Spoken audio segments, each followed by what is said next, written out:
Every day, women walk through these doors with questions on their minds. Will it hurt? Will they find something? Am I going to be okay? It is normal to feel a little nervous about having a mammogram. It's important to remember that most women who have breast cancer do not yet have symptoms.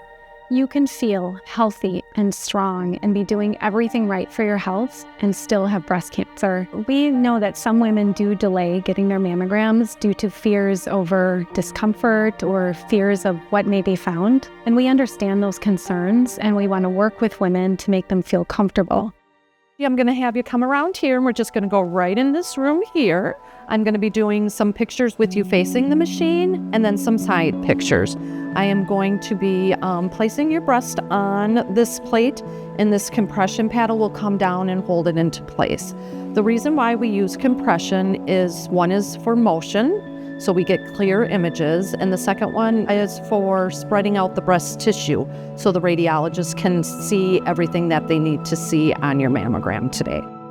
The compression only lasts a few moments, and most women say it feels more like pressure, and most women say that the mammogram is better than they thought it would be. And it's also important to remember that a woman is in control of the mammogram. The mammography technologist will be checking in throughout the exam and will only use as much compression as what a woman can tolerate.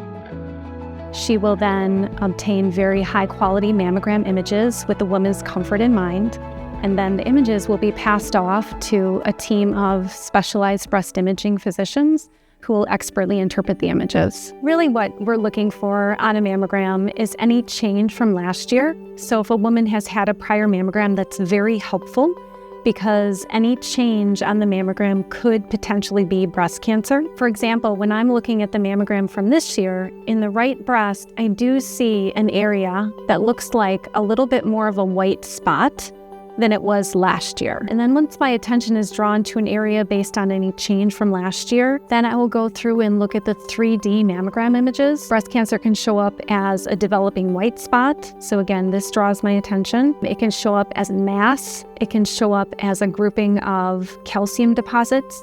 It can show up as an area of tethering or puckering in the breast tissue and many other ways. But the important thing is that we're always just looking for change. And that is why women who are having their first mammogram have a higher chance of needing to come back, because we're still trying to figure out what her normal is. We don't have any comparison images to know if something's been stable for a long time. And so having those comparison mammograms is very helpful.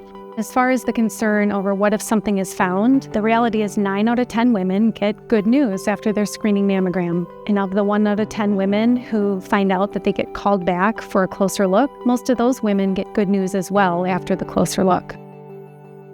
We save the most lives from breast cancer when women start screening at age 40 and have a mammogram every year. There are some women, though, who are at higher than average risk, and those women may actually need to start earlier than age 40, and it really depends on a woman's family history of breast or ovarian cancer. But it really depends on that early diagnosis.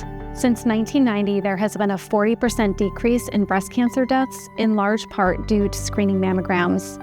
And it has been proven that women who have regular mammograms are much more likely to survive breast cancer. A mammogram really only takes a few minutes, but in those minutes, we obtain powerful information that can be life-saving. So make an appointment. Come in. Have no fear.